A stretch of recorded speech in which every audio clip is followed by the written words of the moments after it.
ressaltar a satisfação, a alegria e eu diria mesmo a importância dessa iniciativa de vocês, a meu ver, não exatamente pelo tema, poderia ser outro, o tema do métodos de pesquisa, mas por esse movimento que eu sinto que há alguns anos vem acontecendo na graduação de filosofia da PUC, que é de vocês, de certa maneira, tomarem as rédeas da carruagem na qual vocês estão.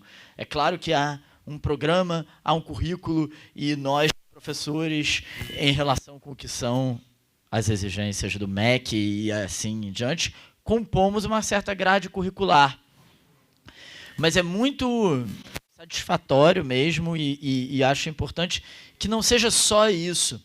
E tantas vezes, isso talvez vocês não saibam, mas tantas vezes os professores em reuniões de departamento pensam sobre formas de engajar os alunos, formas de maior participação dos alunos. Vez ou outra, claro, pode aparecer alguém que lamenta a falta de engajamento dos alunos, e acho que isso não só demonstra que há esse engajamento, mas também demonstra, talvez da melhor maneira possível, um aspecto propositivo. Quer dizer, enquanto muitas vezes os professores estão pensando como fazer para os alunos participarem, subitamente são os alunos dizendo, nós estamos aqui já fazendo, venham vocês participar.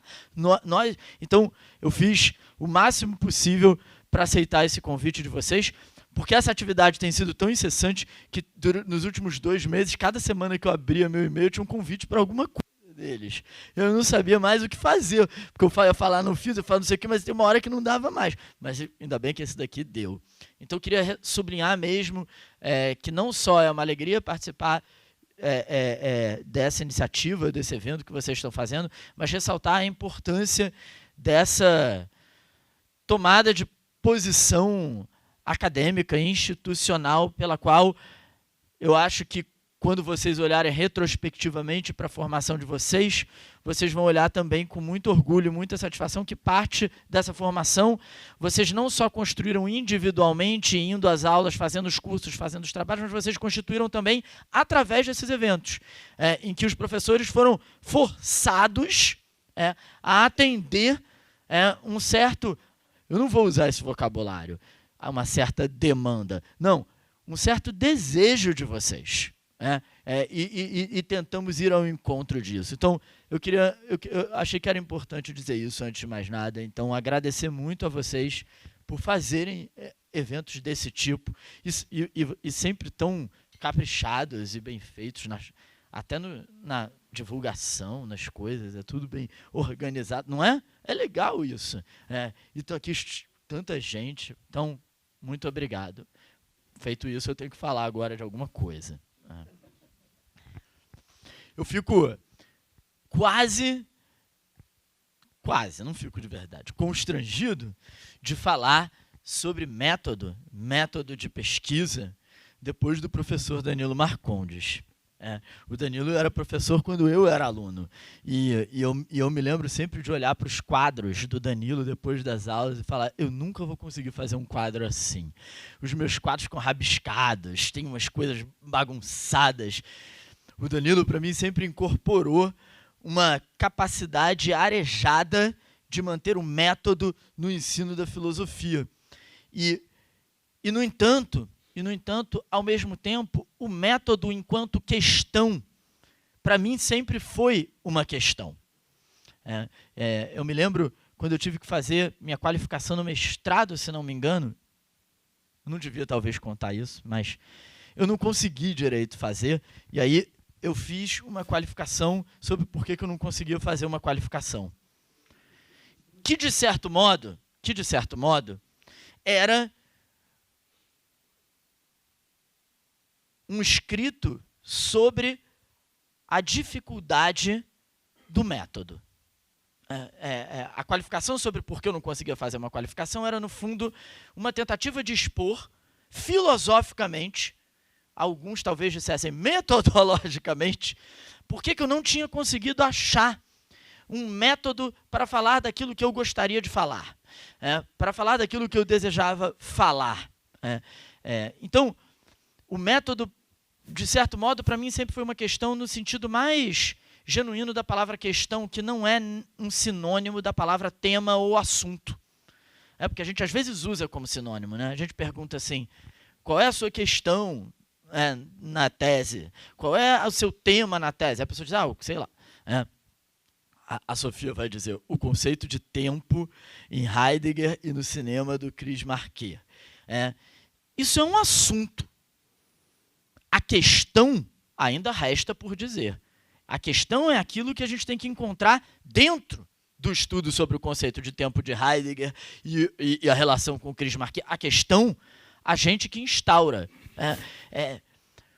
A gente fala muito o objeto de estudo, o objeto de estudo. O objeto de estudo no sentido da questão nunca nos encontra já pronto.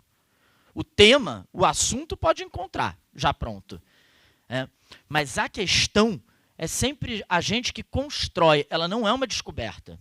Ela é uma construção que a gente faz no interior de um autor, no interior de um assunto, do que quer que seja. E, de certo modo, o problema encerrado, para mim, no método, é de fato, portanto, um problema, uma questão. O método não é necessariamente um tema, um assunto da minha predileção. Mas ele é, para mim, um problema, uma questão. Porque eu não tenho certeza, eu não tenho convicção de que aquilo que, em geral, nós chamamos de método é necessariamente o caminho, o único caminho, o caminho mais adequado para tratar do que quer que seja ou de qualquer questão filosófica propriamente dita. Ou seja, mais uma vez, fazendo uma homenagem ao Danilo, eu tenho dúvidas em relação ao método. Eu tenho dúvidas em relação à ideia tradicional, costumeira que nós temos de método como uma espécie de caminho pré-fixado pelo qual nós maximizaríamos a eficiência no tratamento de um problema filosófico. É sempre curioso, aqueles de vocês que já fizeram um projeto de pesquisa, PIBIC, essas coisas, tem lá, né? Apresentação, justificativa, metodologia. Eu não sei quanto a vocês, eu sempre me vi em apuros nessa hora. Eu pensava, o que é para eu botar como metodologia num projeto de pesquisa em filosofia?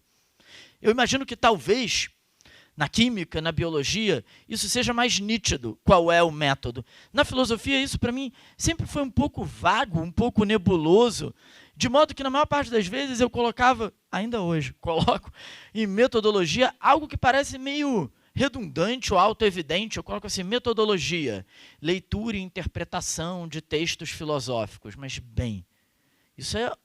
Que outra coisa se faz em filosofia se não ler e interpretar texto? É isso que a gente faz. Então, essa é a metodologia. Aí eu comecei a formular coisas, tentando explicar como é que eu vou ler, como é que eu vou interpretar. Então, eu começo a dizer na metodologia, o projeto é autoral ou temático. Vai tratar de um autor, Santo Agostinho, Platão, Descartes, vai tratar de um problema, de um tema, a política, a arte. E vou botando isso na metodologia. Mas eu tenho dúvidas se isso é exatamente um método, propriamente. Eu tento definir algo que parece o jeito que aquilo vai ser desempenhado, mas acho que raramente alguém que estuda filosofia leria o meu método e diria que faria algo muito diferente daquilo, e não porque o meu método é muito bom, mas porque o meu método, o método que eu descrevo ali me parece o incontornável no estudo da filosofia. E justamente isso, portanto, que o método seja não apenas um tema, que o método seja não apenas um assunto, mas que o método se torne um problema, que o método se torne uma questão, isso talvez seja de interesse filosófico, mais do que o método em si. Se filosofia é genuinamente um discurso crítico, é sempre bom lembrar que é um discurso, sobretudo, autocrítico. Porque muitas vezes a gente, um pouco precipitadamente, gosta de dizer que a filosofia é a crítica da sociedade, do mundo, do Brasil, do país. Sim, mas o que é peculiar da filosofia, mais talvez do que qualquer outra coisa, porque a sociologia, eu acho que facilmente diria que ela também é um discurso crítico. Não sei se ela diria tanto que ela tem essa quase obsessão com a autocrítica. A filosofia pergunta o tempo inteiro quais as condições de possibilidade para dizer aquilo que eu estou dizendo. A filosofia dificilmente diz apenas. A filosofia, quando vai dizer, parece ressabiada sobre se ela tem direito de dizer isso, dessa maneira, daquela forma, e se pergunta, então, será que é desse jeito? A expressão condição de possibilidade, claro, é muito cara à filosofia de Kant, em particular, no final do século XVIII. Mas, entendida mais genericamente, a condição de possibilidade parece essa obsessão retroativa que a filosofia tem em relação a si mesma, em relação ao seu próprio discurso. De tal modo, que muitas vezes se repara, acho que vocês já devem ter sentido isso, mas muita gente fala disso, pessoas que não estudam filosofia, também que há na filosofia algo vertiginoso. Há um movimento vertiginoso que tem a ver com isso, porque como há um movimento autocrítico de se perguntar o tempo inteiro quais as condições de possibilidade disso, quais as condições de possibilidade dessas condições de possibilidade, as condições de possibilidade da condição de possibilidade, a gente vai retroagindo. Eu me lembro do Eduardo Jardim, meu querido amigo que foi meu orientador durante 4, 5, 6, 7, 8 anos, foi meu orientador de PIBIC, mestrado, doutorado, e o Eduardo uma vez virou para mim e falou: você tem que parar, senão você não vai conseguir nunca falar do que você quer falar. Porque eu quero falar do Chris Marquet. Aí o que eu fazia? Ao invés de fazer que nem a Sofia, que vai e fala do Chris Marquet, eu fazia assim: mas antes eu tenho que me interrogar qual é o estatuto do cinema enquanto arte. Eu tenho que me interrogar qual é o estatuto da ficção e da relação com o documentário no cinema. Eu tenho que me Aí ele dizia: você não vai falar do Chris Marquet nunca desse jeito. Você tem que, em algum momento, parar com essa retroatividade infinita, como uma tentativa de responder sobre as condições de possibilidade. Só que isso é sempre muito delicado, porque se, por um lado, isso é decisivo, porque senão nós podemos jamais conseguir falar daquilo que desejamos. Isso é a coisa mais importante que existe, em qualquer método. Às vezes, quando as pessoas estão meio perdidas, assim, aí perguntam assim: mas professor, qual é a sua pesquisa? Porque eu queria ter uma ideia do que eu vou pesquisar. E eu sempre falo: você tem que achar uma coisa que você quer. Isso é a primeira coisa. Depois a gente constrói as condições de possibilidade para falar do que você quer. Qual é o repertório teórico, qual é a bibliografia, quem você tem que assistir aula, Isso a gente vê depois. Mas primeiro tem que achar o que você quer, o que você deseja. E o movimento de retroatividade infinita da filosofia pode adiar eternamente isso. Por outro lado, se não há esse movimento, não há filosofia. Isso que é difícil, porque a gente precisa se equilibrar entre a realização do desejo de falar do que queremos falar e a exigência de que esse falar não seja ingênuo, não seja naif. E isso só se ganha pelo movimento autocrítico. Quando nós nos inquirimos sobre a condição de possibilidade de falar sobre aquilo que desejamos falar, sobre qual é o estatuto desse discurso. Então, quando o método se torna uma questão, eu acho que, na verdade, é a hora em que se torna interessante falar do método. Porque se método de pesquisa for apenas ensinar como se deve citar, porque tem isso, não tem? A citação deve ser feita assim, a nota de rodapé, quando que põe o bloco para lá, o bloco para cá, como é que cita, como é que faz, como é que não faz. Sinceramente, se vocês derem um duro, vocês aprendem isso sozinhos. Isso não é uma questão filosófica, isso é uma questão pragmática. É uma questão funcional, é uma questão operativa. É só pegar lá as tabelas, as classificações, como é que faz isso e faz. Fica aqui uma sugestão. Sim, não é muito bom ficar repetindo o nome de autor o tempo todo, mas mais chato ainda é ficar falando o estagerita, viu? Fica aqui essa sugestão. Economizem no estagerita. É Aristóteles. O estagerita.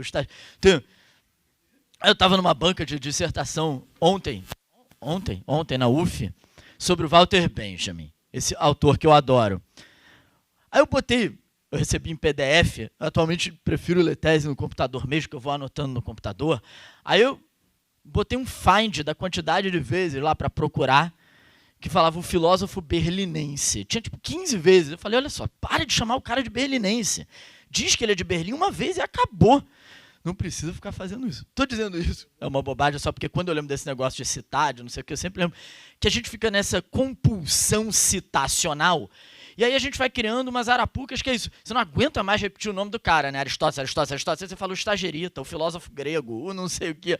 Mas cuidado que a emenda pode ficar pior do que o soneto. Mas bem, o método, portanto, quando ele é apenas um problema pragmático, funcional, ele não é uma questão filosófica. Ele é um aprendizado de uma operação, de como se deve citar, sempre bom lembrar, como se deve citar hoje, dentro da universidade, não é como se deve citar. Não é? Isso é um modo instaurado historicamente de funcionamento da universidade, que não é o único que existe, nem sempre existiu assim. Não quer dizer que ele não tenha sua relevância nem seu propósito, mas ele tem um escopo circunscrito, específico. Né?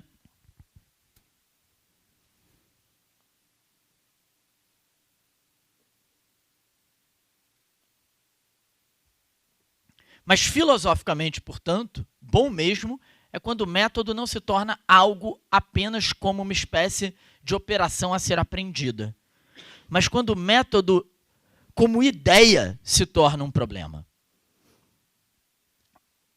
A minha impressão foi que o método se tornou um problema no sentido de quase uma impossibilidade, especialmente na filosofia contemporânea. Quando nós lemos o discurso do método de Descartes, o método não é propriamente um problema. Ali estão regras muito bem determinadas sobre o que deve ser o método de investigação, de pensamento, para qualquer um. E, aliás, eu não sei quantos de vocês leram o discurso do método. Eu lembro a primeira vez que eu li, eu fiquei um pouco decepcionado. Porque metade das coisas que ele falava, eu pensava, poxa, mas isso é meio óbvio, né? Assim, parte do mais simples para o complexo, começa do pequeno, vai para o grande, você fala, parecer regra. Tá gravando, eu não vou falar o que eu ia falar. Se eu falar fora do microfone, não dá para ouvir, eu acho. Parecia às vezes aquelas regras que tem de arrumação, sabe, em canal. Você começa de um jeito, sei o que, eu pensava, mas parece que tá falando um discurso do método, tá falando de regras que, para arrumar o seu armário, dá para você aplicar aquilo. Espero que eu não tenha ficado marcado nesse negócio. Mas tudo isso para dizer, na verdade, agora sério, que o discurso do método de Descartes tem uma confiança, aparentemente, sem qualquer contestação de que é possível estabelecer um método. Está em jogo ali qual é o método, quais são as regras ou o conteúdo do método, mas não que seja possível um método. E naquele momento, ou seja, no início da era moderna, no início da filosofia moderna com René Descartes, o que se estabelece, portanto, é a ideia de um método como algo universal para o próprio pensamento. Ou seja, o método carrega consigo essa pretensão de que existam regras universais, válidas para qualquer um, em qualquer lugar, em qualquer época, para o correto pensar, para o adequado pensar. E que funciona, porque, como o Descartes diz no início do discurso do método, né, o bom senso é a coisa mais bem partilhada do mundo, algo mais ou menos assim. Tem um amigo meu que dizia, sempre achei que o Descartes estava sendo irônico, mas eu acho que não. E a gente sabe que o bom senso ali não é exatamente o bom senso, é o uso da própria razão. O que o Descartes está dizendo é, a razão é muito bem partilhada entre nós. O seu uso, entretanto, precisa de método. Ou seja, na maior parte das vezes, os erros, as ilusões, os equívocos, os problemas não são por falta de razão, de racionalidade. Eles se devem à falta do adequado uso da razão. E, portanto, um discurso do método poderia solucionar o problema. Porque ele oferece a todos nós, que somos entes racionais, regras pelas quais, se nós as obedecêssemos, a razão seria corretamente aplicada. Isso no início da filosofia da moderna é muito constante. Não é? Spinoza, logo depois, também vai fazer um tratado da correção do intelecto, que é muito diferente, mas é muito parecido com o discurso do método. O tratado da correção do intelecto todos nós temos um intelecto, todos nós temos uma racionalidade, mas é preciso corrigi-la no seu uso, formular o modo pelo qual ela deve ser usada. O método se transforma, no início da filosofia moderna, em algo decisivo para tais pensadores. Não há, repito, nenhuma dúvida nesse momento quanto à possibilidade de um método, quer dizer, quanto à possibilidade de estabelecer regras universais para o uso da razão. No máximo, as discordâncias são sobre que regras são essas, que princípios são esses, qual é o conteúdo desse método. Mas não há dúvida de que há um método. E isso é extremamente marcante durante toda a filosofia moderna. A tal ponto que uma das muitas maneiras pelas quais Kant, já no final do século XVIII agora, se refere à crítica da razão pura, é dizer que não é um sistema da ciência, é um tratado do método. Por quê? O Kant está dizendo, eu não vou fazer ciência propriamente dita aqui, eu não vou falar dos próprios objetos, eu vou falar das condições de possibilidade pelas quais os objetos se tornam cognoscíveis. Que, como vocês sabem, não é como coisa em si, mas como... Esse vocês sabem, na verdade, não tenho a menor ideia se vocês sabem. É porque eu fico achando, são os alunos de filosofia devem saber, mas na verdade não tenho a menor ideia, né? É porque não tem isso. Às vezes a gente fala assim... Hoje em dia as pessoas falam o tempo inteiro assim, de bolha, bolha, bolha, né? Tem a bolha da filosofia, né? Aí você começa assim, às vezes você é convidado para falar em algum lugar que não é de filosofia, você fala assim, na famosa carta que Walter Benjamin escreveu a Adorno, e você pensa, famosa carta do Benjamin para o Adorno? Bom, então não sei se vocês sabem, mas em Kant, portanto, a crítica da razão pura pode ser entendida como um método. Um método para o conhecimento dos objetos que nos ensina que, ao conhecê-los, nós não conhecemos as coisas em si, tal como elas são, mas apenas o modo pelo qual elas aparecem para nós. O método continua a ser, aqui, o fundamento do próprio filosofar. Novamente, o método pode ser diferente do de Descartes ou do de Spinoza, mas continua a haver certeza de que há método. É possível método. É possível universalizar regras para o uso da razão.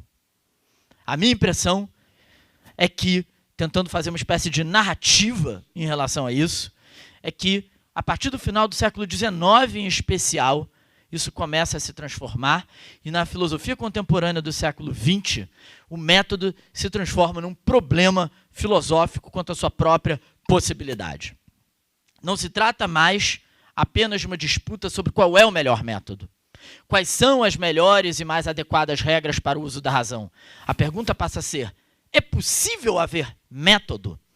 No sentido de uma universalização de princípios para o uso da razão na investigação filosófica? O Walter Benjamin, o autor a quem eu me referi anteriormente, tem uma famosa... Lá vou eu, famosa. Tem uma frase que ele escreveu no livro dele, Origem do Drama Barroco Alemão, na década de 20, que foi a primeira frase que eu pensei quando eu recebi o convite para falar aqui, e por isso vocês vão entender melhor porque que eu disse que eu ficava meio assim de falar de método. A primeira frase que me veio à cabeça foi uma frase do Benjamin que ele diz, método é caminho indireto, método é desvio. E eu acho que essa frase, método é desvio do Benjamin, ela é muito mais do que a idiosincrasia de um filósofo crítico de arte alemão da década de 20. Eu acho que ela é um sintoma revelador de uma sensibilidade filosófica que inúmeros outros autores partilham quanto à dúvida sobre a possibilidade do método. Quase como se nós pudéssemos dizer, fazendo uma brincadeira, que nós passamos da dúvida enquanto método, em Descartes, para o método da própria dúvida. Em relação ao método. Por isso eu falei de autocrítica. Durante a filosofia contemporânea do século XX, a autocrítica filosófica será também a crítica ao próprio método enquanto princípio unificador da filosofia que universalizaria as regras da razão. Método é caminho indireto, método é desvio. Mas, ora, qual é, então, o problema do método para um autor como Walter Benjamin, mas não só para ele? O problema, e talvez eu devesse falar os problemas, porque não é apenas um, mas vamos começar por um só, é que o método parece pedir de nós, e por isso eu volto àquele incômodo que talvez vocês partilhem quando fazem o projeto de pesquisa. O método parece nos obrigar a saber, antes de pesquisar, qual é a melhor maneira de pesquisar. Quando boa parte do que há de mais decisivo numa pesquisa é descobrir que métodos aquilo que se deseja pesquisar nos obrigará a adotar. O incômodo com um projeto de pesquisa tem mais ainda quando chega no final, tem assim, resultados esperados. Eu sempre penso, não tenho a menor ideia dos resultados que eu espero. No sentido benjaminiano. Porque, claro, que em filosofia a gente pode dizer resultado esperado, compreender melhor. Essa frase resolve tudo, mas é porque ela não resolve nada. Você sempre quer compreender melhor um autor, uma questão. Mas, é claro, eu não vou nem entrar muito nessa questão, mas é óbvio que nós sabemos que esses formulários para projeto de pesquisa não são formulários formulados paradigmaticamente para a filosofia.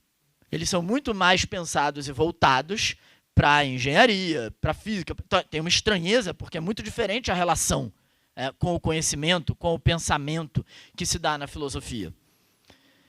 Mas isso se torna ainda mais agudo quando se está no interior de um tipo de filosofia que diz método é caminho indireto, método é desvio. Ou seja, que talvez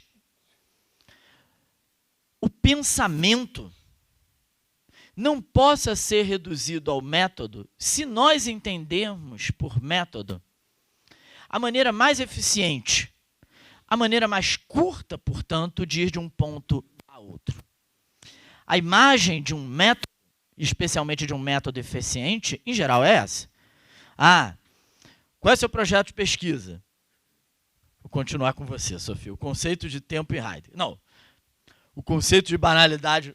Vou falar do Matheus. O conceito de banalidade do mal em Hannah Arendt. Para não ficar implicando só com uma pessoa, vou implicar com duas. Então agora é o Matheus. O conceito de banalidade do mal em Hannah Arendt. Aí você pode definir qual é a maneira mais rápida, mais eficiente de encontrar, definir, compreender esse conceito. E isso parece o melhor método. Mas se o que se quer é pensar, e a gente nunca deveria perder isso de vista, e não apenas conhecer um objeto, talvez seja melhor fazer desvios. Talvez seja melhor se manter capaz de fazer outros caminhos. Porque o problema é que nós representamos, muitas vezes, a filosofia como se fosse a apreensão de um objeto que está lá. E aí, o método é como fazer para chegar lá. Mas a filosofia, muitas vezes, como dizia o poeta Antônio Machado, um verso muito conhecido, né? O mais importante do caminho é o caminhar. A filosofia é esse caminhar. Não é o lá que a gente chega. Até porque a filosofia muitas vezes não chega. Não é? Então, a ideia de método parece estranha aqui. Porque o desvio, sair da rota previamente determinada, é exatamente o que se exige do pensamento. Eu, às vezes, acho que nós teríamos muito a ganhar, mas eu sei que é difícil fazer isso. Nós teríamos muito a ganhar se nos aproximássemos mais do que é a filosofia através da nossa experiência de aula, que é muito diferente em certos aspectos da experiência de escrever textos ou artigos. Em aula, a gente faz desvio toda hora. E eu posso estar enganado, mas suspeito, vocês podem dizer se eu estou enganado, né? Que muitas vezes a aula que executa perfeitamente o método planejado não é a melhor.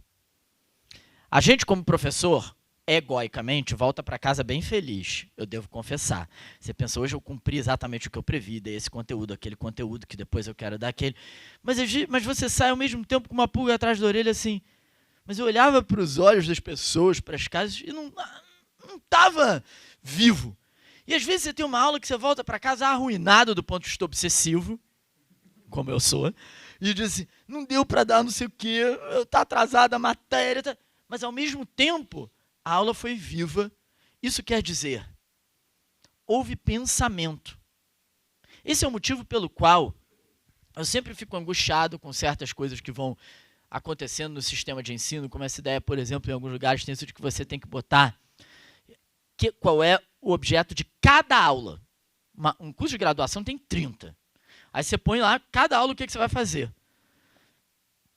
Porque a chance disso virar uma camisa de força, ou seja, a chance do método virar um cronograma que estabelece um caminho prévio sobre como se vai investigar um objeto, e depois você não conseguir, por isso, desviar desse caminho prévio, quando o pensamento assim o exige, é enorme.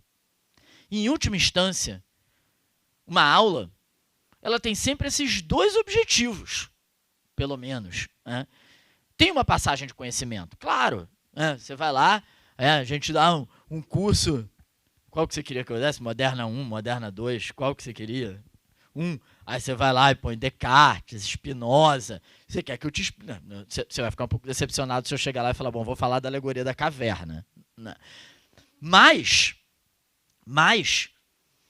não é só passagem ou construção de conhecimento desses autores o que está em jogo.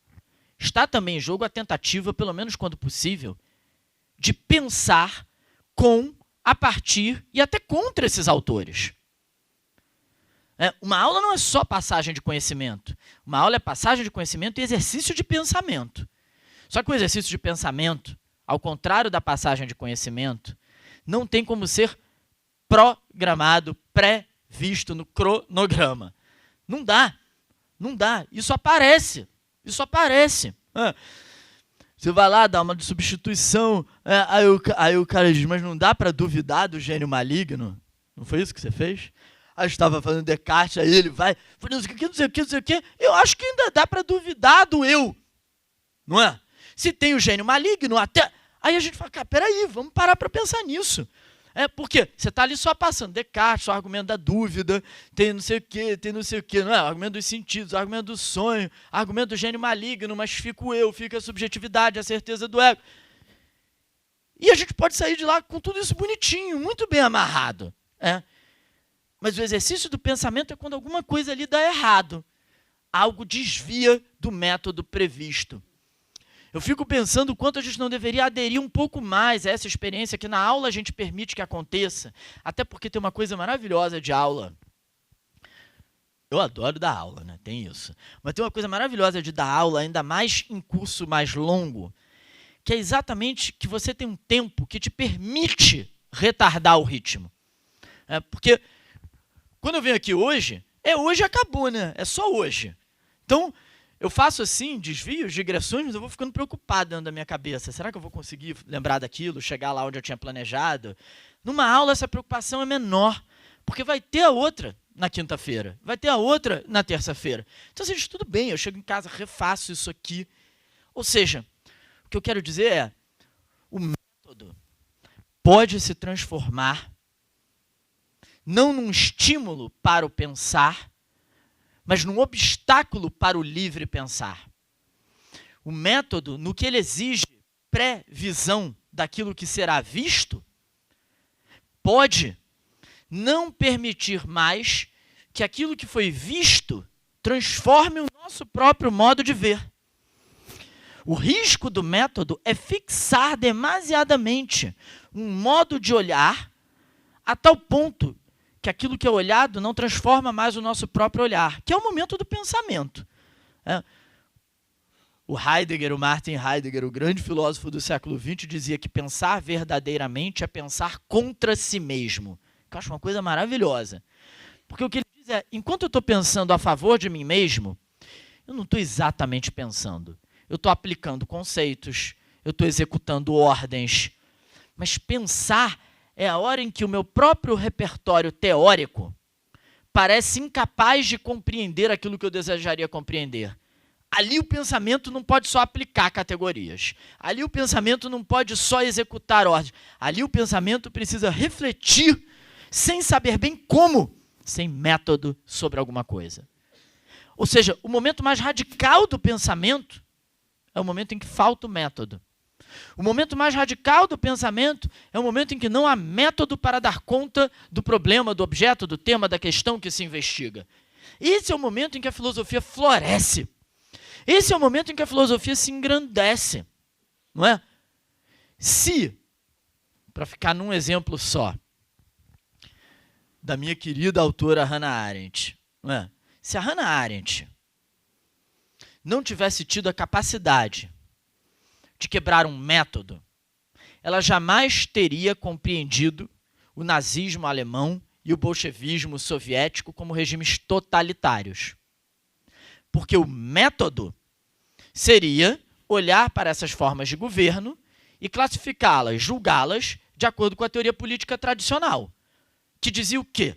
Que nós poderíamos estar diante de uma democracia ou uma república, evidentemente não era o caso, uma oligarquia ou uma aristocracia, ou uma monarquia ou uma tirania. Não é? Desde Aristóteles, passando por Montesquieu, de modo geral, a classificação típica da filosofia política é: pode haver o governo de uma pessoa, de algumas pessoas, ou de todos ou muitos. O governo de uma pessoa, não era assim que Aristóteles dizia? Se é bom, é monarquia. Se é ruim, é tirania. O governo de alguns, quando é bom, é aristocracia, quando é ruim, vira oligarquia. Não é? E o governo dos muitos, quando é bom, é república, quando é ruim, às vezes se fala holocracia ou, de maneira mais provocativa, democracia. Porque é uma coisa interessante isso, porque a democracia pode ser entendida como o governo da maioria. E o governo da maioria é uma... Porque a maioria, isso a Hannah Arendt percebe maravilhosamente na análise do nazismo alemão. A maioria pode querer exterminar uma minoria. Então o governo da maioria é perigosíssimo. A maioria pode resolver que uma certa minoria tem que ser eliminada da face da terra. Porque é isso que a Hannah Arendt fala sobre o nazismo e sobre o Holocausto, né? Ela diz, a novidade ali é o fato de que se desejava eliminar os judeus da face da terra. Não era expulsá-los da Alemanha, acabar com eles na Alemanha. Por isso se chamava solução final. Isso, diz ela, quebra o método classificatório da teoria política tradicional. O regime totalitário não é meramente tirânico. Mesmo que Hitler pudesse ter, psicologicamente, um viés tirânico. Mas o sistema não é uma mera tirania, é um totalitarismo. A Hannah Arendt precisou quebrar o método para pensar. O momento em que o método falta é o momento em que nós temos que pensar e interpretar a realidade sem amparo. A Hannah Arendt dizia também, pensar sem corrimão. Pensar sem um amparo. Pensar sem corrimão é pensar sem método. Evidentemente é difícil. Mas ninguém disse que ia ser fácil. Não é? As pessoas, sei lá se são as pessoas, né? Mas muitas vezes se diz que a filosofia é difícil. Mateus não aguenta mais me ouvir falar isso. Eu falo isso todo dia. Não, todo semestre. Mas filosofia é difícil. As pessoas acham que a filosofia é difícil porque tem que ser muito inteligente para fazer filosofia. Isso é um maior equívoco. Eu não sei se tem que ser mais inteligente para fazer filosofia do que para fazer física, por exemplo. O que tem que ter, e isso é muito difícil, mas não é uma dificuldade de QI, não é uma dificuldade de intelecto, é a capacidade de suportar não entender tudo. A gente acha que a dificuldade da filosofia é entender tudo. Não é. A dificuldade da filosofia é não entender tudo, porque, em geral, quando a gente não entende alguma coisa, às vezes, quando eu dou aula assim, no primeiro período, acontece isso. Se você passa um texto de filosofia, a pessoa vem e diz assim, eu não entendi nada. A minha resposta é sempre, duvido. Porque não entender nada, olha, é difícil. Nada, nem uma frase do texto. Você não entendeu que o Descartes falou que está com chambre na frente da fogueira? Isso você entendeu, não entendeu? Então vamos lá, vamos partir disso. O problema é que a gente fica tão angustiado, tão aflito, tão ansioso de não entender tudo, que a gente diz, não entendi nada, porque desse jeito a gente tira o problema. Porque o problema nunca é nada entender ou tudo entender. Nada entender ou tudo entender não tem problema nenhum. As duas coisas limpam o terreno. O problema é meio entender. E a filosofia, em geral, está sempre nesse meio entender. Você um pouco entende, um pouco não entende. Suportar isso, suportar a incompreensão, é mais difícil do que compreender. E talvez jamais a gente chegue a compreender nada de novo se nós não suportarmos a incompreensão.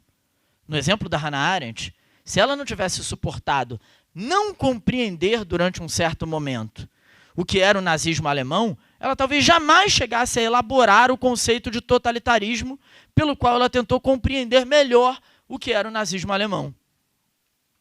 Ou seja,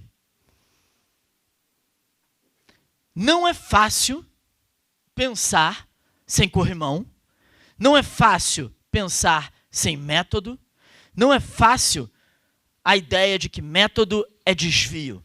Mas é nesse não fácil que o pensamento propriamente acontece, nesse sentido de que pensar é pensar contra si mesmo, ou seja, é colocar em xeque as nossas próprias categorias e a aplicação delas à realidade.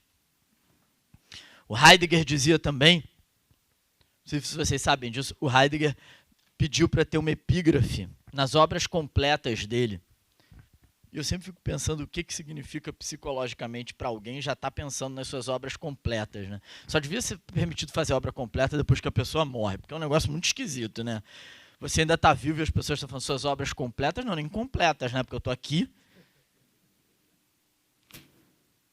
As obras completas do Heidegger vão bater ou já bateram mais de 100 volumes. Porque ele escrevia todos os cursos que ele dava. Não é porque ele publicou tudo isso. E ele pediu para ter uma epígrafe.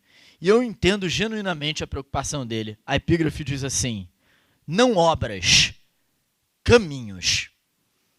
E eu acho que a preocupação do Heidegger era exatamente que a sua aventura de pensamento fosse transformada num método.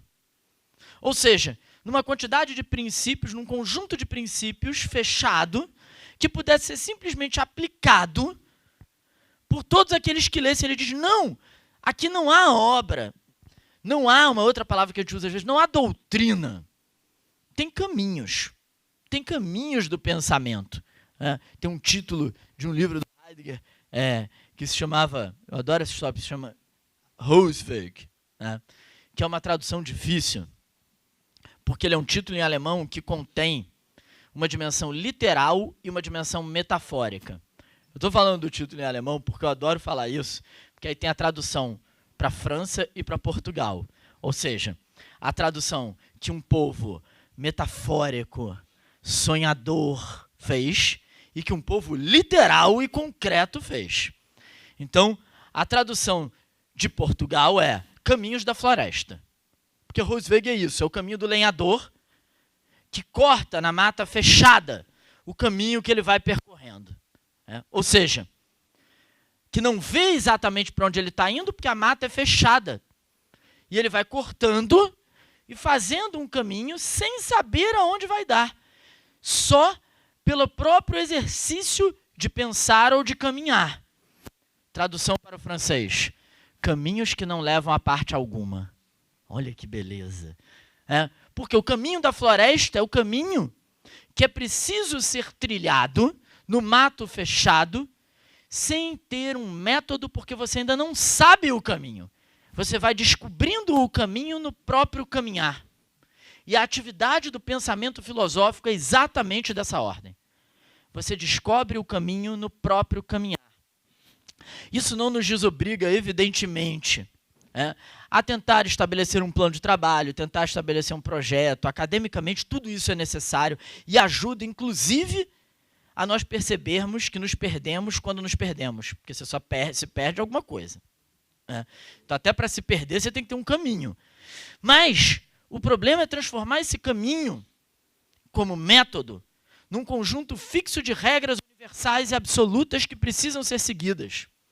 Não, é apenas um caminho provisoriamente estabelecido, do qual nós podemos desviar a qualquer momento, se o objeto assim o exigir, se o nosso pensamento assim o exigir. O que significa preservar na filosofia, preservar no pensamento uma dimensão experimental. Eu acho isso algo decisivo para a nossa situação contemporânea. O Michel Foucault, no início da História da Sexualidade, do volume 2, diz isso. Né? Ele diz, só tem uma coisa que realmente me interessa e que ninguém pode tirar de mim, que é, aí ele diz assim, uma palavra que pode ser meio tola, né? Mas ele diz assim, é a curiosidade. Mas aí ele especifica, que tipo de curiosidade? A curiosidade de saber até que ponto eu posso pensar diferentemente do modo como eu penso. Isso é uma outra maneira de dizer pensar verdadeiramente é pensar contra si mesmo, como disse o Heidegger. Ele diz, o que mais interessa no pensamento é saber até que ponto a gente pode pensar diferentemente do jeito que a gente pensa. Isso significa, o pensamento precisa ter uma dimensão experimental. Portanto, seja lá qual for o método, ele não pode matar a dimensão experimental do pensamento. O método não pode inviabilizar a possibilidade de nós virmos a pensar diferentemente do modo como pensamos, a ver diferentemente do modo como vemos, a ouvir diferentemente do modo como ouvimos. Senão, a gente jamais vai conseguir escutar uma música atonal. Senão, a gente nunca vai conseguir ler um romance do James Joyce, porque a gente não vai conseguir largar o método e se abandonar a uma experiência nova de pensamento. No caso da filosofia, mas não apenas dela, no caso das atividades intelectuais, que em geral hoje em dia são reunidas sob o título de ciências humanas, que eu nem sei se são exatamente ciências, uma forma de texto, uma forma de escrita, que parece uma forma de linguagem particularmente radical sob esse ponto de vista, é o que, desde Michel de Montaigne, no século XVI, e com mais radicalidade em inúmeros autores do século XX, como Walter Benjamin, se chamou de ensaio. O ensaio é uma forma de escrita e de pensamento que não pretende estabelecer um método universal, porque precisa receber do objeto particular de que fala o modo pelo qual irá falar. Não é qualquer coisa, objeto ou questão que pode se encaixar no mesmo método. Porque a ilusão que nós temos muitas vezes quando fazemos isso é uma ilusão de inteireza que nunca há. O Adorno, o Theodor Adorno, que escreveu um ótimo texto sobre o que é um ensaio, ressaltando justamente a característica que o ensaio tem de tentativa, de esforço experimental, de possível erro. O caráter, para usar um jargão contemporâneo, transdisciplinar do ensaio. O ensaio nunca é exatamente de filosofia, de sociologia, de ciência política. O ensaio não tem uma disciplina. O ensaio não é transdisciplinar, ele é indisciplinado. Ele não tem um método exatamente. O Adorno diz, o ensaio começa com aquilo de que a gente deseja falar. Ele não começa com Adão e Eva. E quando ele diz isso, a provocação do Adorno é, o ensaio abandona a pretensão metodológica de completude exaustiva daquilo de que se fala. Ou seja, o ensaio é um tipo de texto, um tipo de linguagem que reconhece que não vai apreender completamente aquilo de que ele vai falar. E se vocês estão achando que é só uma caricatura Adão e Eva, eu posso dizer uma coisa para vocês, porque eu faço isso, e isso é uma muleta para o nosso jeito de pensar. Qualquer um, especialmente em filosofia, quando não sabe como começar um texto, pode dizer assim, desde os gregos, desde Platão, porque eles são os nossos Adão e Eva. Ou seja, quando você diz isso no começo de um texto, você passa a impressão para o leitor que você está começando do início absoluto, que você está começando de um marco zero. Não há marco zero. Não há marco zero. Por isso, às vezes, as pessoas perguntam assim, quando alguém quer começar a estudar filosofia, pergunta assim, por onde eu começo a estudar filosofia? Por onde você desejar. Não há por onde começar. Tem uma anedota de um camarada que resolveu que tinha que começar pelo começo, né? Ele começou pelo Tales de Mileto, morreu quase chegando em Aristóteles. Não tem isso. Não tem isso. Você começa de onde te aparece no mundo o começo. O começo te começa. O ensaio é uma forma, é uma linguagem, é uma maneira de pensar que no seu caráter experimental, que no seu caráter de tentativa, não tem a pretensão de exaurir ou completar o objeto, quer dizer, não tem a tentativa de dizer que está falando desde o começo dos tempos, desde o começo absoluto daquele objeto. Por isso que eu tenho me dedicado, vou parar por aqui para a gente poder conversar, né? Por isso que eu tenho me dedicado nos últimos anos tanto a estudar isso, a forma do ensaio como uma forma experimental de se fazer filosofia, que não abandona o rigor, não é disso que se trata, e nem mesmo a clareza, aquilo que o Ortega y Gasset dizia, a clareza que é a cortesia do filósofo. É lá onde os problemas são mais difíceis que a clareza é mais necessária. Não usem, por favor, a dificuldade da filosofia como desculpa para a ausência de clareza, porque é onde a filosofia é difícil que é preciso ser mais claro. Expliquem todos os... Isso é um método. Expliquem todos os conceitos que vocês usarem. Se tem uma coisa que é muito difícil, inclusive na pós-graduação, às vezes eu pego, quando eu estou orientando e fico falando o tempo inteiro, o comentário que eu mais faço para os meus orientandos é: explique isso. Explique isso. Porque a filosofia vai criando um léxico técnico em que as pessoas vão falando de mônada como se fosse auto-evidente, de materialismo dialético como se fosse auto-evidente. Não é auto-evidente. Você tem que explicar por que é materialismo, a que isso se opõe, por que é dialético. Não dá para usar como moeda corrente, porque pensar é isso. Porque quando você tem que explicar um conceito, você põe à prova esse conceito, à prova da própria inteligibilidade. O ensaio não é menos rigoroso, não é menos claro, mas ele abdica da pretensão de exaustividade do sistema. Ele abdica da pretensão de completude do sistema. O ensaio se dá o direito de uma prosa mais experimental, com a sua própria clareza e rigor. O ensaio assume, por isso, muitas vezes, uma voz discreta, mas ligeiramente autoral. Por isso, quando eu me remeti às citações, o ensaio muitas vezes pratica aquilo que o Walter Benjamin chamava de arte de citar sem aspas. Coisa que os gregos, por exemplo, só faziam assim, né? Não é? Quando a gente diz os fragmentos dos pré-socráticos, os fragmentos, a maior parte deles não são fragmentos no sentido de que ficou um pedaço, né, do texto. Eles são fragmentos que teve outros autores que citaram eles.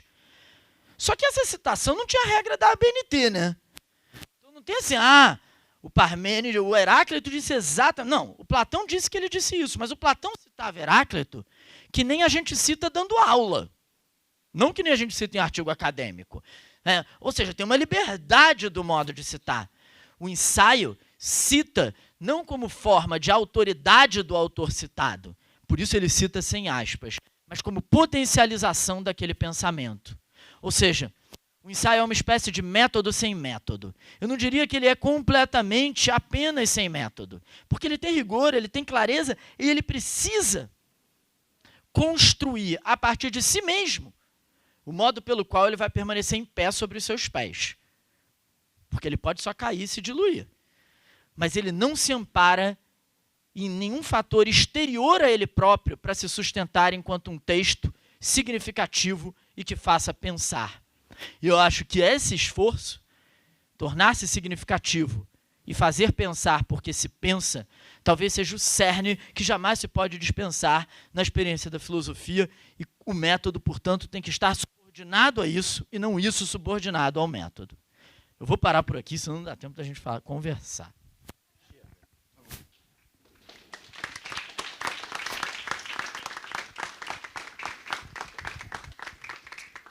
Valeu. Valeu. Valeu. Valeu.